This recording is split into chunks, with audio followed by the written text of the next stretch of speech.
Just working on my tan here in the shade. I burn pretty easily. Hey, I want to invite you to check out a short snippet of an hour-long interview I did with my friend Aubrey Marcus. I'm just taking a short snippet for you here.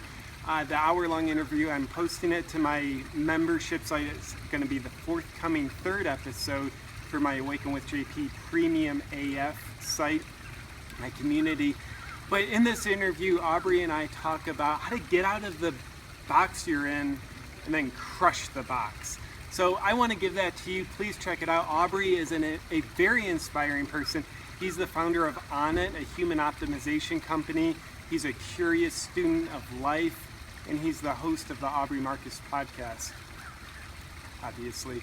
So please enjoy the wisdom from Aubrey. Got to get back to my pen. Looking at how you live your life, being this strange dude, you allow yourself, like, you'll go to Burning Man and get wild and crazy. You'll go to the jungle, get deep and introspective. You can have super deep, meaningful conversations. You run a multi-million-dollar company.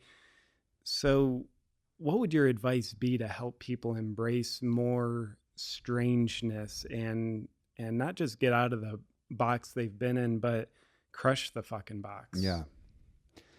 I think a lot of times you would think of it as an additive process. Like, I'm going to add new facets to my identity. Like, that would probably be people's first instinct. Like, I'm going to add this thing.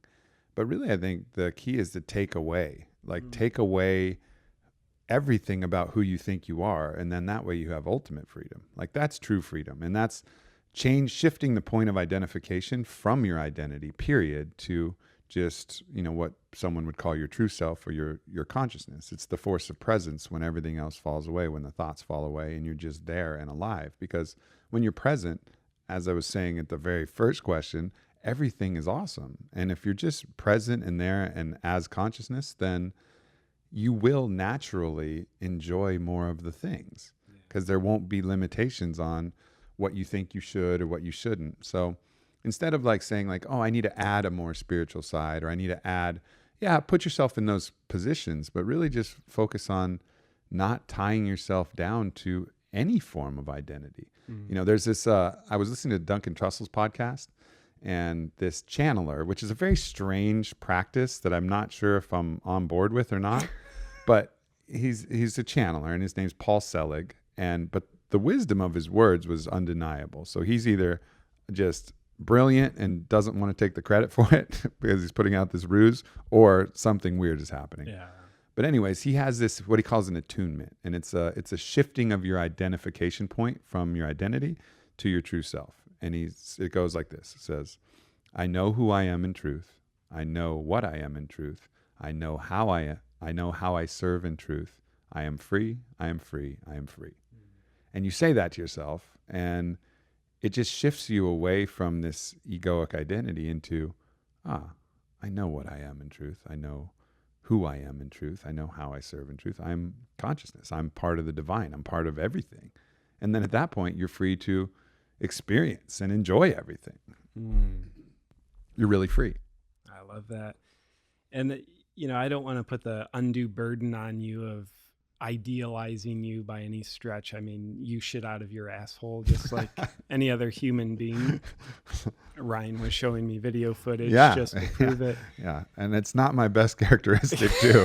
I mean, I've been working hard to get nice, even logs, but I'm like, if I don't have the bidet attachment to the toilet, I mean, we're talking a good 3 minutes of wiping. Yeah. And I tried to shave my asshole so that it would be like easier, but didn't really help that much. It was surprisingly not that helpful. Synchronicity. I'm going to get back. I actually had a relevant question, but what was it a few months back when I was here doing your podcast? We were talking about bidets and shaved assholes. God darn it. Do I have like an old bit that I keep running with you? Is this a part of all your conversations, Aubrey? Maybe it's because you like to say that you're projecting. Stop it. Stop projecting. You own your experiences, Dang brother. It. You call me out. No, I love it. So given like where you're at in life, you have some level of fulfillment, whatever that is, some level of success. What a lot of people would say is a hell of a lot of success. And I'm curious, you personally, what have you had to let go of to get where you're at? Yeah, I mean, I think it's just deeper and deeper levels of ego. Mm. Like the ego is it is a major force of resistance. It's what stands up and says that, I am not everybody living my own distinct life. I am not connected to the world. I'm not connected to the divine. I'm not connected to anything else. I am me, and I am the sole, creator and only real thing in the universe. That's what the ego likes to say. And so that provides that force of resistance. It also provides the tension that allows the differentiation in the world. It's not something that you want to destroy or something that you want to regret having. It's necessary so that we are distinct, so that we can experience the differentiation of the unicity, of the oneness. So you got to appreciate the ego, but it'll also thwart you at every task. It takes offense at everything. It's always trying to play dominance games where it's changing the rules and changing the landscape to puff itself up and make somebody else inferior by something they're doing to you that's unjust. And I think that's the thing that you wrestle with the most. It's the thing that I've wrestled with the most. It's the identity piece, because when I'm out of my ego and out of my head and into my heart, as I was saying right from the drop, like, life is impossibly good. It's so fucking amazing. But when I'm in my ego and when I'm in my head, it's not. No matter how much success I've had, no matter what's going on, every external thing can be perfect, but if internally, I'm triggered and in that space, I'll be miserable. Yeah. Like, it won't matter. Surrounded by blessings and blind to them all. Yeah. Potentially. Yeah. Exactly. Yeah, man. And letting go of layers of the ego, I wish that was as easy to do as it is to say. My experience is like, man, it's a blissful struggle at best. And I think the struggle is part of the bliss. For me, easy things aren't necessarily meaningful. Yet on that kind of practical front, like how to let go of layers of the ego. And as I asked that question, I realized like it's a how question and sort of like impossible to answer, but the best we can do with these awkward noises we make called language, like, what's your thoughts on like how does one let go of layers of their ego? I think the key thing is awareness comes first, right? You got to realize, like, anytime someone says or does anything that you take offense to, right? Then it's your ego that's taking offense. Like, if anything is happening particularly that someone is doing that's pissing you off, it's your ego. And so being aware that you have the control of releasing that and releasing any offense that you're taking. And, it's a very old wisdom, like it's Don Miguel Ruiz, don't take it personal. Carlos Castaneda, no one is doing anything to anybody, let alone a warrior. Like, we have the ability to control our own internal state, but to do that, you have to collapse and surrender the ego. You have to, like Eckhart Tolle says, receive that insult and not respond as the ego, but receive it, feel it, become aware, like, oh, wow, isn't that interesting? My ego is super triggered by that, like super annoyed. Like, it's okay, ego. Everything's going to be all right. Relax. It's all good. See that person as their true self, not as their ego. Don't play ego war games, like one of those online games where you're launching your ego attack at their ego castle and then they're firing back at your ego. Like, don't play that game. See them for who they really are, know who you really are, and know that none of the rest of that shit matters.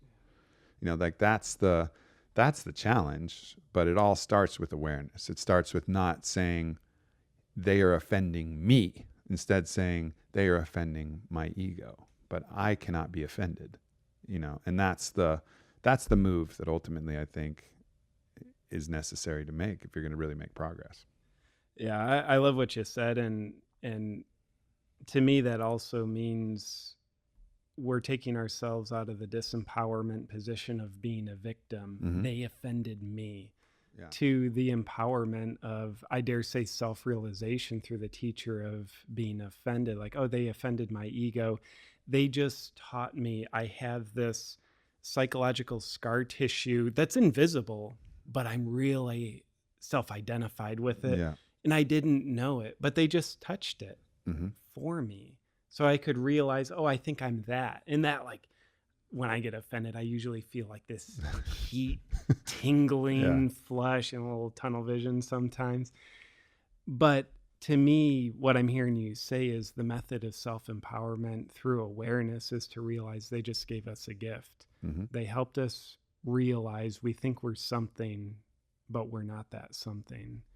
Yeah, and we're attached to it. You know, it's like the attachments are like sticky pieces of little armor and paper mache that gets stuck to our flesh. And, you know, when the ego gets triggered, it starts pulling at that thing. But if you release it and let go of it and be like, oh, wow, that's painful. Yeah, it'll hurt as it gets ripped off. But if you allow that, then your actual skin and tissue of who you really are will get to heal underneath it. I remember I had a super recent, like, by all means, that nobody think that I got this shit all figured out, because I'm like learning lessons like as of 2 days ago, as of like 5 days ago.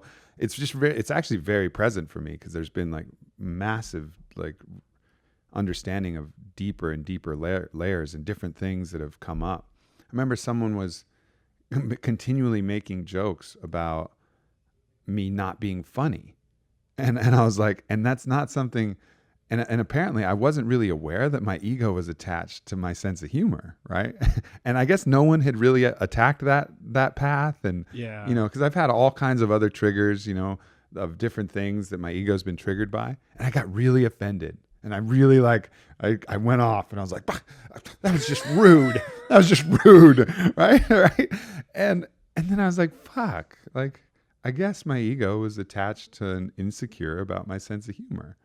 And like, fuck, I didn't even see that one coming. But when you're in it, you don't recognize it. It took me it was like a 4-hour process of being offended and being all fucking huffy puffy. How dare they? Ego loves to say, how dare they? Until I just realized, like, God, like, yeah, that's like an antithesis of a sense of humor. Like, I'm fucking offended about someone joking about my lack of sense of humor. Like, fucking, what the fuck is wrong with me? You know, and so then, you know, you learn that, and then you get to heal that little piece, that little